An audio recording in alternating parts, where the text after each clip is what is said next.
Welcome to Essential Ingredients. I'm Justine Reichman, your host, and today I have Jeff Tkach. Welcome, Jeff.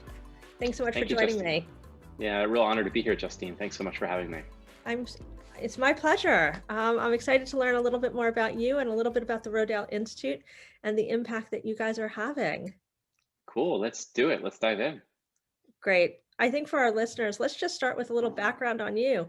Maybe you can just share for a few minutes a little bit about how you got there and what you're up to. Absolutely, yeah. It's been a bit of a life journey to arrive at the destination I'm in right now, working with Rodale Institute. Growing up, I had a lot of health problems, actually, a lot of health ailments that kept me from really feeling fully alive and feeling fully vital. And that started at a very young age, like 4 or 5 years old. And between ages four and 5 and maybe my early teen years, life wasn't really fun, just constantly feeling sick, and has spent a lot of time going back and forth to the doctor. And through the context of that experience, fell kind of deep into a deep sadness at a pretty young age. And I decided that, but I don't want to live this way anymore. And began to empower myself around the idea of health and wellness, around the power of food. And I just became very curious. I had seen an ad on the television for a health magazine called Men's Health Magazine. And, this was back like in the early 90s when a lot of publishing companies were using infomercials to promote subscriptions. And I had seen this advertisement, and I remember asking my mom to buy me a copy of this magazine the next time she goes to the grocery store. And so she agreed to do so. And she brings me this magazine home, this glossy magazine. And I, like any kid, you read the whole thing cover to cover like 10 times, including all the advertisements. And I remember feeling so inspired by everything I was reading. And I just got this overwhelming sense that I was in control of my health.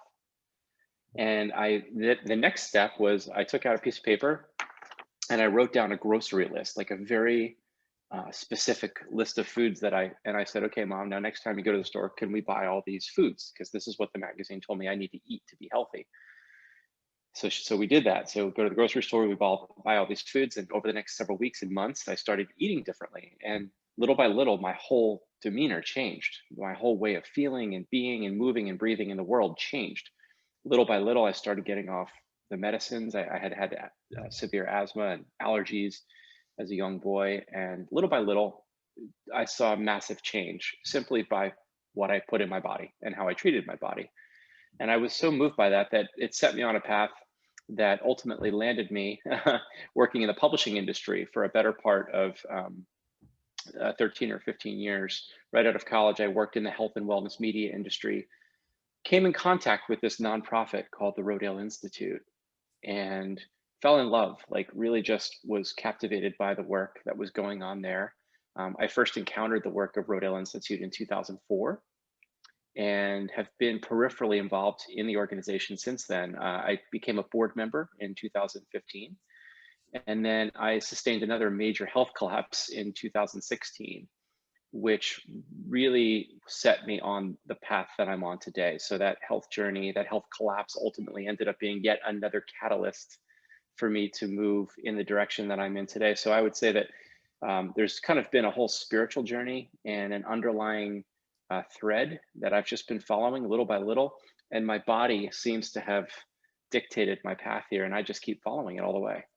Wow. Well, Jeff, first, I just want to thank you so much for sharing your personal story, because it's first of all, it's personal and it's so empowering, and it's powerful to me because I think a lot of what I do is also empowered by how I felt as a kid. I don't know that mine was to the extent of your health issues, but it's really, I can imagine the people listening to this podcast shaking their heads or it resonating with them, and how that can make them feel, and maybe have them really enable them to make a change in their lives. So I think it's really amazing that you take this opportunity to share that story, and I just want to say thank you. Wow. Yeah. Thank you. So you did mention that you were a child when you sent your mom to go get this men's health magazine. How old were you? 13. 13. That's pretty young to be that mindful and that astute to send your mother out to make these changes. Yeah, either that or just that curious, it was Either like way. an insatiable curiosity. I think when you keep seeing these infomercials come across the television, and it created a whole lot of intrigue. Like, how do I look like them? How do I feel like them? And so I think it was really my curiosity around health and well-being that triggered those thoughts. Wow. And so you sent your mom out, and what was your mom's response when you when you asked her to go to the store to get this list of groceries I think and the men's health total magazine? Yeah, well, I think total surprise, because she watched me go through such suffering, for so many years, with my own, sort of inability to be like a lot of my friends growing up were athletes. I couldn't play sports. I think my parents were pushing me to try, but it was so painful, so uncomfortable, because of how I felt and because of how sick I was. And so I think there was a bit of a compassion they had, where they would push me, but not so much because they felt bad. And so there was a bit of a surprise, I think, on that day when I finally said, you know what, this is up to me now. And I don't want to live like this the rest of my life. So let's now, it's now, or when. What was really interesting about that too, I don't think I've ever spoke about this, but my father probably turned 40 around that time. I remember he had just had like a 40th birthday, and he had always been an athletic guy, and my mom was a great cook and always fed us really well. But I think he was around a time when he had stopped exercising, and he was starting to put on a little weight, and he saw me go through this amazing change and shift, and he thought, well, I guess I better jump in too. And so that set him on a path, and he started getting fit and working out again, and actually that routine stuck with him for most of the rest of his life, which was pretty powerful. Wow, that you're having an impact in the home, and now you're having an Yeah. impact in the rest of the world. So that's pretty powerful. Yeah. So now tell me a little bit about, now you're at the Rodale Institute, and it sounds like food has played a really important role in your life, both on your health and your wellness. So Yeah. I'd love to hear the impact that drove you to where you are today, and how that has inspired you on your journey Yeah. In and the choices you've 2015. made to be there. Absolutely. So, in around the year 2015, 2016, I had been serving in a position in the media industry, in a prominent position. I was overseeing some of the largest health and wellness media brands in the world at the time. Simultaneously, concurrent to that, I was serving on the board of directors at the Rodale Institute, and feeling like my heart being pulled in that direction, but didn't really know what that meant at the time. And then about a year into it, I fell mysteriously ill, just out of the blue, got sick, and ended up becoming pretty debilitated. Uh, had to go on medical leave, kept going back and forth to a conventional doctor to try to figure out what caused this health collapse. And every time I'd go to the same doctor over the course of a 3 or 4 month period, you know, there was just no answers. I mean, we did all kinds of blood work. He sent me to all kinds of specialists. There was no evidence available as to what caused such a catastrophic health collapse, until one day. My very last visit was December 27th, 2016. I showed up to that doctor's office, and he said, Jeff, I think you're overworked. I think you're stressed. I think you need to just take a break. And he's like, I think the reason for your health collapse is because you're taking too much on. Like, he blamed it on stress ultimately, and said, about all I can offer to you is an antidepressant. And that was like the scariest word you could ever imagine hearing out of Right. your doctor's mouth. You're like, wait a minute, I know I'm sick. I know there's something seriously wrong with me. And you're blaming this on stress and offering an antidepressant. Like, there was something so gut wrenching about that moment. And so that was the last time I saw that doctor. I ended up going on medical leave. About 3 weeks into this whole ordeal, a good friend of mine encouraged me to seek out what's called a functional medicine doctor. And the functional medicine is essentially like the systems based approach to medicine. Mhm. So I find this doctor who happened to be like 3 miles from my home, which was a total score and total chance luck. to this day, he's my doctor. And he sat me down and he spent 2 hours with me. And he said, Jeff, you understand how agriculture works, right? And I said, of course. He said, I mean organic agriculture. I said, yeah, I knew what you meant. He said, well, what I practice is called functional medicine. And it's kind of like the organic agriculture of medicine. He said, we're going to farm your body back to health. And it was in that moment that I finally felt this overwhelming sense of hope. Like finally there's someone who can help me. And little by little, he actually did his own diagnostics. He found out that the core culprit for my health collapse was Lyme disease.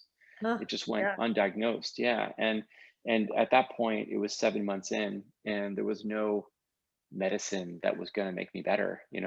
We had to kind of farm my body back to health from the soil up. And over the next several months, and it took a while, but little by little, we built me up and I got healthy again. And I mean, I'm happy to report that I'm probably the healthiest I've ever felt in my life. And so it was really that sort of defining moment that led me to see that there is this incredible collapse, not only in our healthcare system with doctors that are just simply not trained to look at our bodies as systems. But when I began to draw that correlation with the breakdown in our food and agriculture systems, Mhm. it was like, okay, I'm It all giving the came rest of together my for life, you. I'm all in, like I'm all in. And so I left a pretty prominent position in the media industry fully, like was all in. I just said, there's nothing else I can do but go to work with Rodale, and I want to help move this mission forward because this is deeply personal to me now. Wow, and it really connects. So maybe we could take this opportunity for our listeners, if you can just maybe give a quick intro for those listeners that are not familiar with Rodale, to explain a little bit more about Rodale and what it focuses on. Sure. Rodale Institute is widely known as the global leader in regenerative organic agriculture. So we're a global nonprofit that's focused on the science of organic farming. We're about 70 employees that are based at 8 locations across 5 states. We work all throughout the United States, and we do some global work as well. And our sole mission is to help transition farmers and farmland from chemical conventional approaches to agriculture to organic and regenerative approaches. And so we're a team of scientists, consultants, educators, teachers, PhDs that are literally doing field work. We're doing science in the field on farms, but we're also taking all that science and pushing it out into the world through all kinds of educational platforms, equipping farmers to move in a more holistic direction when it comes to agriculture. So that's a little bit about who we are and what we do. And on a personal level, because this is very personal for you with your story and the challenges that you've had since childhood, what impact are you trying to have with Rodale and the future of food? Um, I'm really giving my life to this idea of connecting soil health with human health. When to most people don't realize the wonder and awe of soil that's right under our feet. It is by far the most complex ecosystem on the planet. It's more complex than the deepest depths of our oceans. It's more complex than the most beautiful rainforest you've ever stepped foot into. It's more complex than any desert environment. It's a very complex ecosystem, and so much so that they say that 1 teaspoon of healthy soil has over 10 billion microorganisms in it. So it's like this vast web of life that you and I rely on every moment of every day for life on this earth. And yet, current estimates would suggest that if we continue to farm the way we farm, using chemical conventional approaches, we only have like 60 arable growing seasons left before our soils stop producing because of the way we've been farming for the last 70 or 80 years. So there's this real urgency there. And at Rodale Institute, we're really trying to help. Number one, we're trying to help farmers to see soil health as the number one mechanism towards positive productivity. Not inputs, not chemicals, not equipment, but the soil itself is the tool to unlock successful farming. And that's a radical idea. And then secondly, as we see this failing healthcare system, we are now spending twice as much on healthcare than we are on food. Just in 1960, those numbers were flipped. We were spending 3 times as much on food as we were on healthcare. And so we see this crashing agricultural system concurrent with this failing medical system. And I do believe that if we can make our doctors more literate in agriculture, then we can totally we can change the world with that idea. And so that's what I'm I giving agree. my life to. I totally agree. And I'm a big advocate of these functional doctors myself. Yeah. Uh, I mean, I used to work with a doctor called Dr. Fratellone in New York. I don't know if you know him. Mm, There's mm, Dr. Mark Hyman and there's Dr. mm, Frank Littman. And, there's all these doctors that are so amazing and really allow us to have a better understanding of how agriculture and our surroundings connect with our health. And I yeah. think more people really have to, should not have to, but I think it would be beneficial if more people could have access to the information so that they could make more informed choices and Yes. better understand the gravity and the impact that it has on their health and wellness, Yeah. so that the farmers and the end consumers can all make more informed choices so that they can better understand what they're putting in their body, and so that the businesses can make better choices so that they could make better, companies and Yeah. grow better food, Yes. Yes. Yes. right? Yes. Yes. I mean, Yes. I'm very Um, passionate about it. Can you tell? yeah, I can tell. Can I share something really cool with you? Of course, please do. So this is in fact, the press release hasn't even been published yet. So I'm sharing something with you kind of hot off the presses Hot off here. the presses. Yeah, but this whole idea of connecting soil health with human health. I got very inspired about 6 or 8 months ago by reading a book by a medical doctor who actually lives very close to you. Her name is Dr. Daphne Miller, and she wrote the book Pharmacology. Okay. Um, she also wrote a book called The Jungle Effect, but she's amazing. She actually is on staff at UC Berkeley or UCSF or over near Oakland. And Dr. Daphne Miller is really probably one of the most eco-literate doctors in the United States. She's really the one that's teaching agriculture to medical students. Like that's her whole platform is she's really has seen her own perils of conventional medicine through her own lens and her own clinic. And it wasn't until she started, believe it or not, visiting organic and regenerative farms that she began to draw the correlation between soil health and human health. And so, with all of that said, most medical doctors get like something like 7 hours of I think it's like nutrition 4 training. hours of nutrition in Is medical it? school, something crazy like that. Yeah. It's something pathetic. Well, Dr. Miller wants to change that. And so Rodale Institute has joined forces with her. And we recently received grant funding from the Dexter and Dorothy Baker Foundation, which is a national foundation that funds health initiatives. And we are launching a program, the first of its kind in the world. It's going to be called Health from the Soil Up. And it's going to be an accredited continuing education course for medical doctors and medical students that can they'll literally come to the Rodale Institute in Pennsylvania, to our global headquarters, and spend a few weeks training with us, literally getting their hands in the soil, understanding soil microbiology, all the way through the end product of agriculture. So they're going to learn agriculture from A to Z. And the whole idea is that these doctors can then go back to their clinics and begin to prescribe food as medicine. That's So it's awesome. right. That's amazing. Wow. Yeah. I love Yeah. that. So we're super pumped about this. The first cohort will launch this September of Can I come 2021. too? I mean, not a Totally. doctor, not a medical student, but I'm super interested. And you know what? There will be a minor application process, but we want to get as many people through this program as we can. The whole goal, we have a campus out in Ventura, not too far from you. And so our hope is to be able to replicate this at other Rodale campuses in future years. Because it would be great to be able to have maybe portions of this, make it accessible to other people so that the rest of the people building their businesses and the end consumers can have access to some of this information Yes. while they're out there in the world trying to make businesses, build businesses and buy products so that they're making more informed choices. Maybe it's not the whole program, but it might be tidbits from it that you guys could make accessible through our app for our listeners, for our community. Yeah. Maybe that's something we could discuss further another time. Totally, yeah, for sure. Well, thank you for your passion for this. It's really important to me personally and really important to the Rodale Institute. Well, I would love to continue that conversation with Dr. Daphne and you. Maybe we can have a whole nother podcast where we do that too and talk about how we could maybe create a conversation where we could discuss this and make some of that information available to our listeners. Sounds great to me. I would love that. Well, we're going to take a short break for about just a few seconds so our sponsor could make a little ad, which Essential Ingredients is powered by NextGen Chef.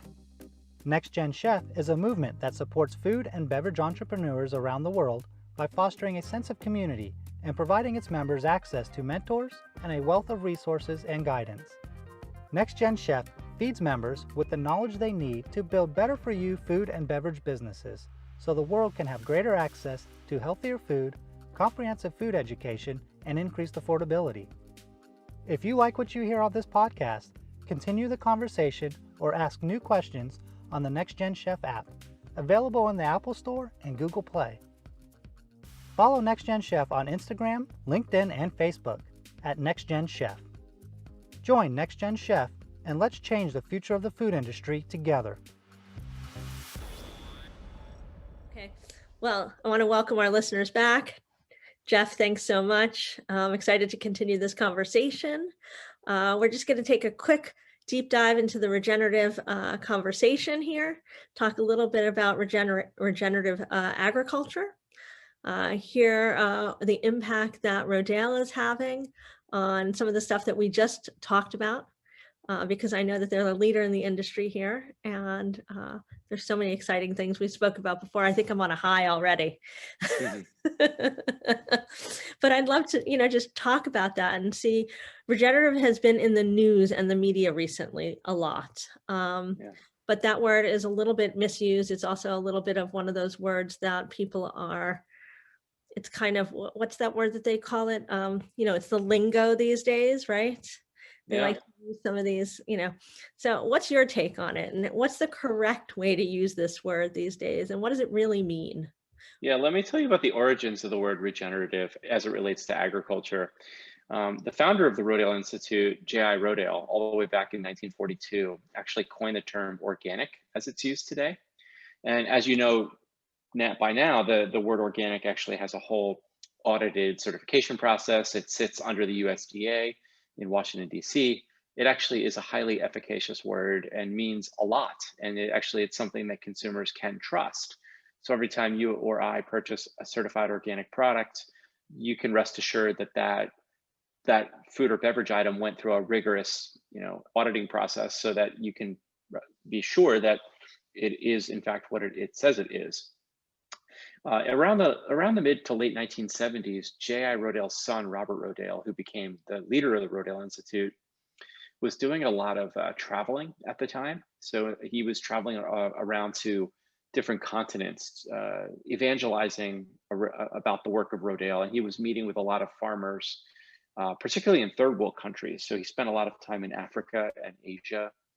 He even spent a lot of time in Russia shortly before his death in 1990. And as he was traveling and talking with farmers, a lot of people were beginning to use the word sustainable and sustainability.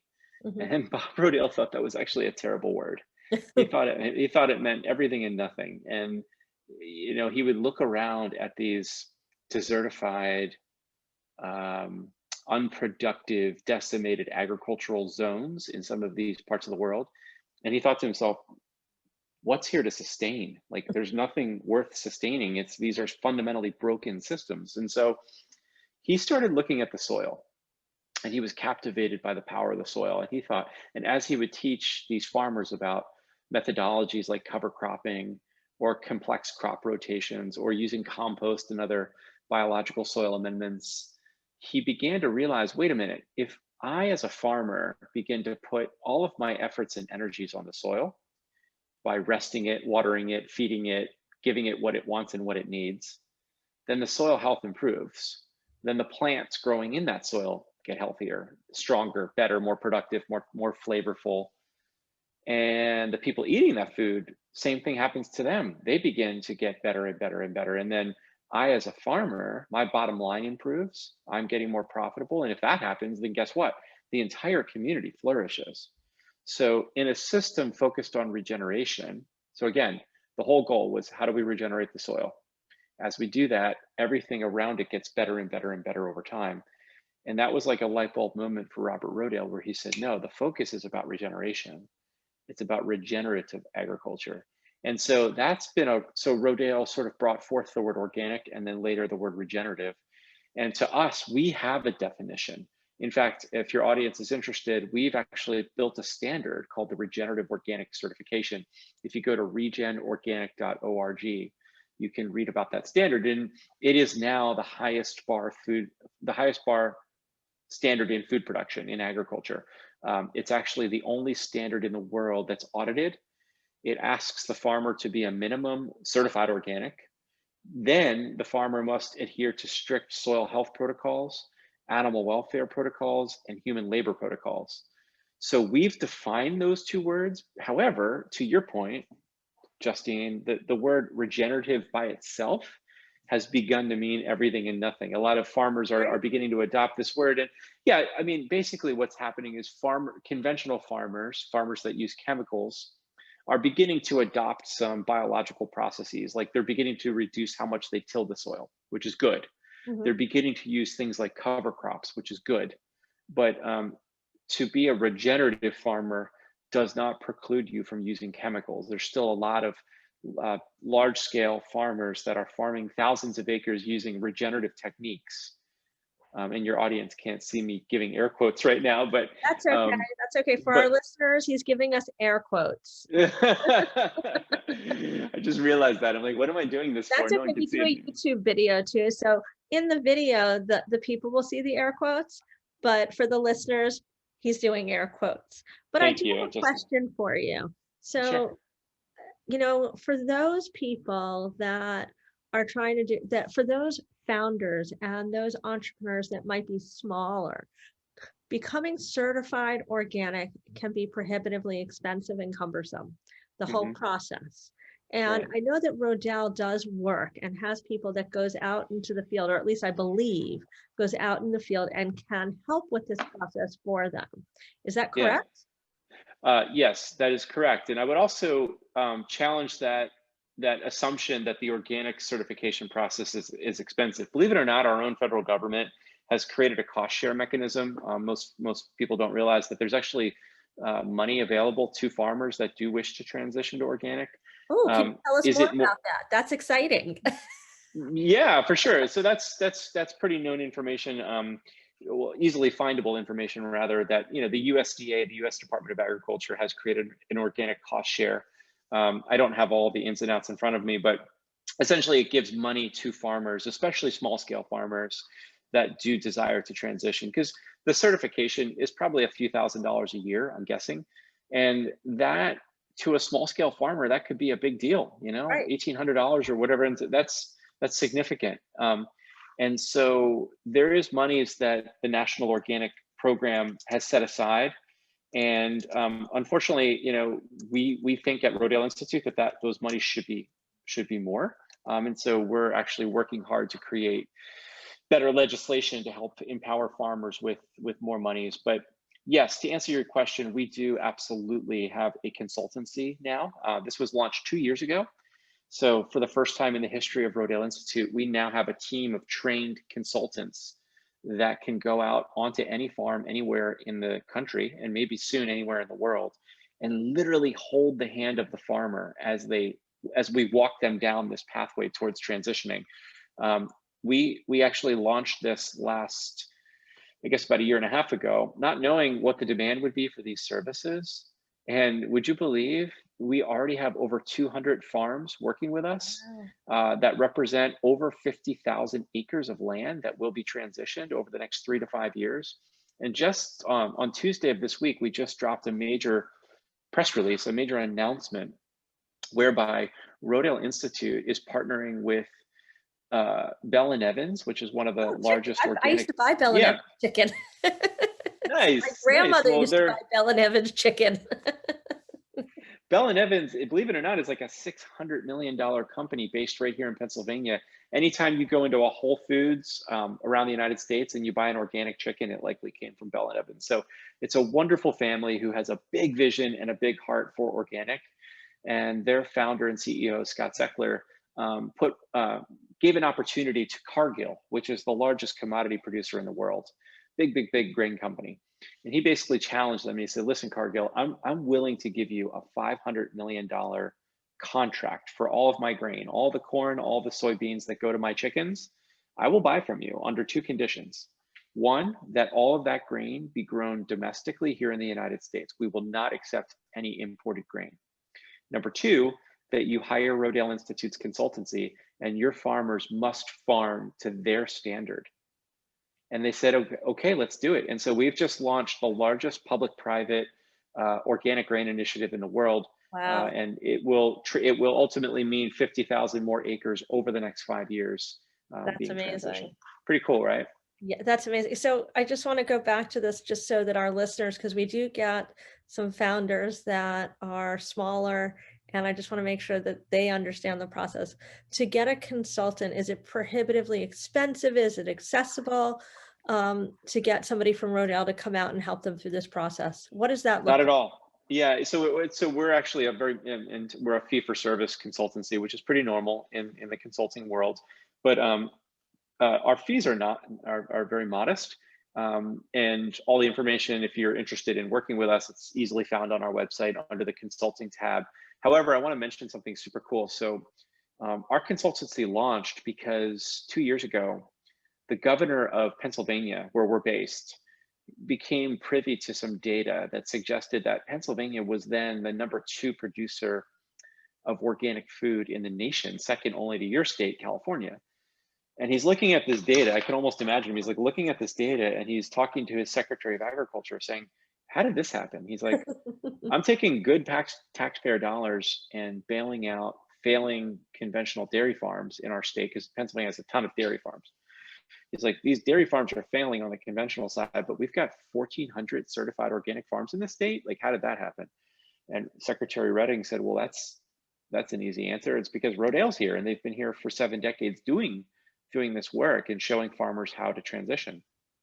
So we formed Governor Wolf actually wrote the first ever state farm bill in the history of America. There's never been a state farm bill. It's always a federal policy. Right. It always comes out of the federal government. So he passes the first ever state farm bill and got bipartisan support for it, by the way. And a portion of that farm bill gave Rodale a little bit of money to start the consultancy.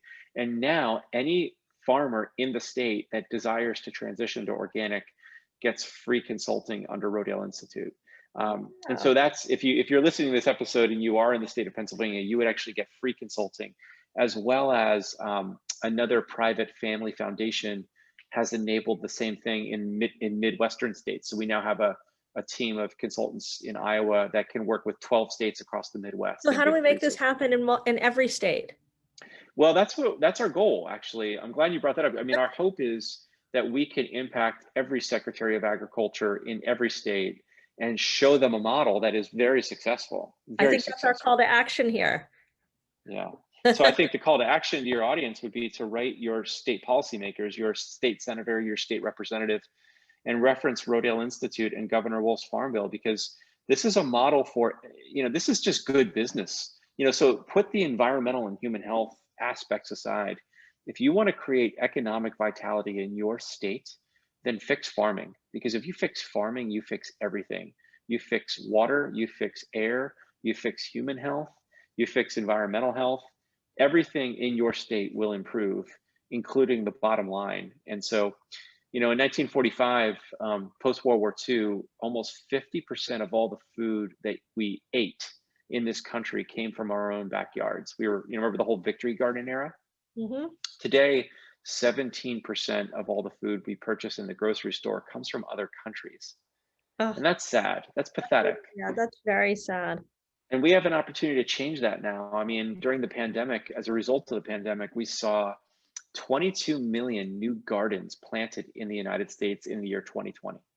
That's a statistic from the National Gardening Association. And we also saw direct farm sales, like people like you and me, literally, like, remember the grocery store shelves went bare last spring? What did we do? People went to farms in their community.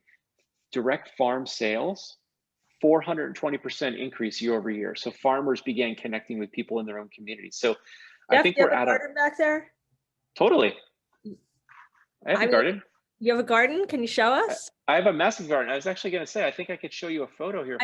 Show us a photo our listeners cannot see this, but those watching the video will be able to. Oh, here it is. Here, hold on one second. Okay.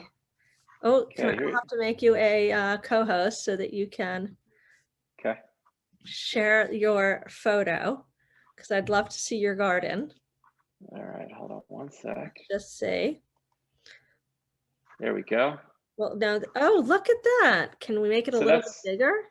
I Wow. think that's as big as it. Oh, I That's like as big that. as it That goes. looks amazing. So you So mentioned those are just kale. that was the springtime. So yeah, in Pennsylvania, I was growing a lot of greens, but I have 5 or 6 raised beds, and pretty much eat out of my garden all summer and fall if I That's can. amazing. I'd love you to do you have a recipe you could share with us that you started to make a lot of during the pandemic? I'm certain I could come up with one for sure. Okay. Yeah. Maybe you can give that to me and I can put it on our share it with our listeners. I'll put it on the in the show notes for everyone to check out. Yeah, I think, I think we're at a unique time in human history where we've seen this massive disconnection. We've become so divorced from where our food comes from and how it's produced. But I think we're at a moment where we're ready to reconnect to source. And I think that, to your audience, I would challenge if you and I have the ability to grow something in our own backyard, it's actually our responsibility to do that. I think we all have this amazing opportunity to connect with nature by learning how to grow something, to garden. I'm not saying you have to grow all of your food in your backyard, but just grow something, try it. I And did. if you can't do that, you did? I tried. No, you said try. I tried. Sure. Yeah. And if you can't do that, then you know what? The next step is get to know a farmer in your community. I mean, there's these amazing farmers markets that are popping up all over the United States with amazing farmers and producers that need customers. They need customers. And, we've become so convenienced with Costco and Whole Foods and everything else. And it's like, that's not real connection. Even if you're buying organic food, that's not real. You're missing another layer of health there. And I think the more we cut down on degrees of separation in our food and in how we interact with food, the healthier we're going to become as a society. Well, I would completely agree. And I only shop at the farmers markets. Nice. I do that. I like rapport. I like building a relationship. I like knowing the people I'm buying from. As a small business, as somebody that runs a small business and comes from a family of entrepreneurs, I always appreciate knowing the person that's running the business. I like to support the business. I like to know the family. I like to know what they're doing with it, where it's coming from. I look forward to seeing them every Saturday. Hi, they know what I buy. I ask the same questions or I ask new questions, but I appreciate seeing them. I get to know the kids, and I like to support them. They're working hard, and I like to know, is it grass-fed? Is it this? Is it that? And I like to ask those questions and know what I'm putting on the table and feeding the people in my house. Totally. And it makes me feel like I'm making informed choices. I know what I'm putting in my body. Yeah. And so for me, I feel like I'm doing the best that I can because I have tried to grow some vegetables and they didn't do so well. And I will try again. But in the meantime, I'm making relationships with the farmers in Marin County. Absolutely. Thank God for them, right? And I encourage everyone else to, because the farmers are, they're where it's at right now. And I like to know what they're doing and how their farms are doing. And they need the support because they're not going to be around if people aren't continuing to go to them also. Correct. Yes, that's right. So Jeff, I really appreciate you joining me today. I so appreciate you sharing your personal stories with me, as well as how you got involved in Rodale and the impact that Rodale is having and their plans for the future. And I hope that we can have many more conversations to come because there's so many more things that I want us to discuss. Well, let's do another round soon. I would love that. Let's do that. We'll get that on the calendar. And I want to thank our listeners for joining us today. And if you like this and you want to hear more, don't forget to subscribe to the Essential Ingredients podcast. We do put special podcasts and different episodes and special bonus episodes on the Next Gen Chef app. So you will want to download that. And I hope to connect with you all soon. Don't forget, Essential Ingredients podcast is available on iTunes and Spotify and all the different channels. So again, Jeff, thank you again so much for joining us. And thank you to our listeners. Yeah, thank you, Justine. It's been an honor to be here today. Thank you. To find out more about this episode of Essential Ingredients and access show notes, check out Next Gen Chef and choose podcast in the menu bar. If you like this episode, head to iTunes or Next Gen Chef's YouTube channel to subscribe.